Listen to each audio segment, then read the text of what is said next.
Que la paix soit sur vous, les Gaulois et les Gauloises, courageux résistants et opposants à la dictature sataniste qui bientôt ne sera plus mondiale mais locale, puisqu'en France nous l'aurons supprimée et nous aurons établi, instauré la monarchie.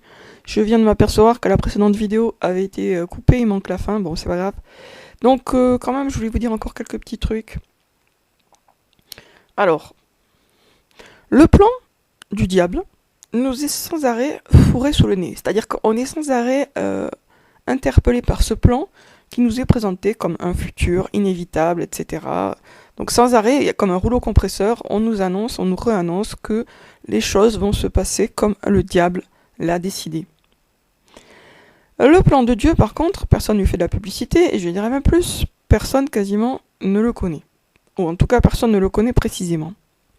Mais quand même, il y en a des petits signes, discrets, très discrets, qui sortent à travers des rêves. Et je vais vous le dire sans aucune modestie, mais je pense franchement être relativement au courant, c'est-à-dire être plus au courant, même si ça reste vague, hein, pour moi aussi, hein, mais quand même j'ai l'impression d'être un peu plus au courant que beaucoup de gens, y compris beaucoup de croyants, puisque après tout, Dieu informe qui il veut de ce qu'il veut, et il me semble que effectivement Dieu m'a informé d'un peu plus que beaucoup de croyants. Alors, je ne peux pas pour autant vous dire les choses très clairement, à la fois parce que c'est pas très clair pour moi non plus, et parce que, comment dire, en fait c'est compliqué comme sujet, et c'est d'ailleurs pour ça que j'ai tenu mon journal. Donc j'en reparle là un petit peu. Mon journal, le premier volume est en vente actuellement, il s'appelle Jeanne revient. Donc je vous conseille de le lire, ça vous donnera de l'espoir par rapport au futur. C'est que le premier volume, j'en ai tenu et écrit beaucoup d'autres qui contiennent encore beaucoup d'autres informations. Et c'est vraiment un peu comme des fragments de pièces de puzzle, c'est-à-dire c'est même pas des pièces de puzzle, c'est plutôt des fragments de pièces de puzzle. Donc chaque lecteur, y compris moi d'ailleurs, parce que moi je l'ai écrit et puis après j'oublie même ce que j'ai écrit, doit le relire et réassembler les pièces du puzzle pour qu'elles fassent des pièces, et ensuite réassembler les pièces pour qu'elles fassent le puzzle. Vous voyez ce que je veux dire? C'est-à-dire que c'est un puzzle à plusieurs niveaux. C'est-à-dire qu'on doit réassembler chaque pièce et après on doit assembler les pièces pour former le puzzle. Donc c'est un travail intellectuel, mais c'est aussi un travail spirituel, parce qu'en remontant petit à petit comme ça vers l'image générale, on accède à de l'espoir. Voilà. L'espoir, c'est quelque chose d'extrêmement précieux, on en a absolument besoin pour vivre, et qui se suicide, les désespérés. Donc l'espoir, c'est pas, c'est quelque chose de très important, qui se cultive ou pas. Et c'est Dieu qui le donne ou pas. Et pour que Dieu nous le donne, on doit monter au niveau nécessaire. C'est-à-dire qu'en fait, le niveau de l'espoir, c'est un niveau élevé. Si vous voulez avoir plus d'espoir, je vous suggère de faire l'invocation suivante.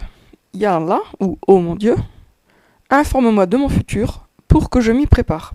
N'ayez pas peur que Dieu vous révèle que vous allez, je sais pas moi, que vous allez retirer en enfer. Si vous demandez à Dieu de vous informer de votre futur pour que vous vous y prépariez, il va vous donner l'information dont vous avez besoin pour avancer, bien sûr, et pas les trucs soit faux, soit inutiles. Donc il vous donnera les informations dont vous avez besoin pour avancer. L'espoir, c'est au fond une vision du futur. Alors, qui n'a pas besoin d'être extrêmement précise, mais qui doit être positive. Donc l'espoir peut être flou, mais l'important c'est qu'il y ait de l'espoir, quoi. Voilà. Donc en fait, cette vision du futur, de votre futur à vous et du futur collectif, les deux, parce que de toute façon on ne peut pas tellement les dissocier, elle nous est donnée par Dieu. L'espoir nous est donné par Dieu. Et c'est à lui qu'il faut lui demander. Alors, lui demander directement de l'espoir, c'est peut-être un peu...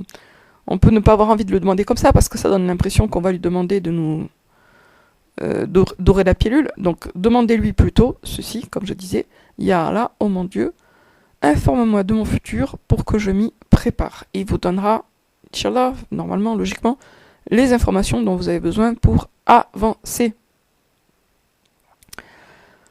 Donc, alors, je reprends. Je fais un petit bilan de ce que je vous conseille de faire. 1. Abonnez-vous à la chaîne Toujours Resta Président. 2. Lisez Jeanne revient, le premier volume de mon journal.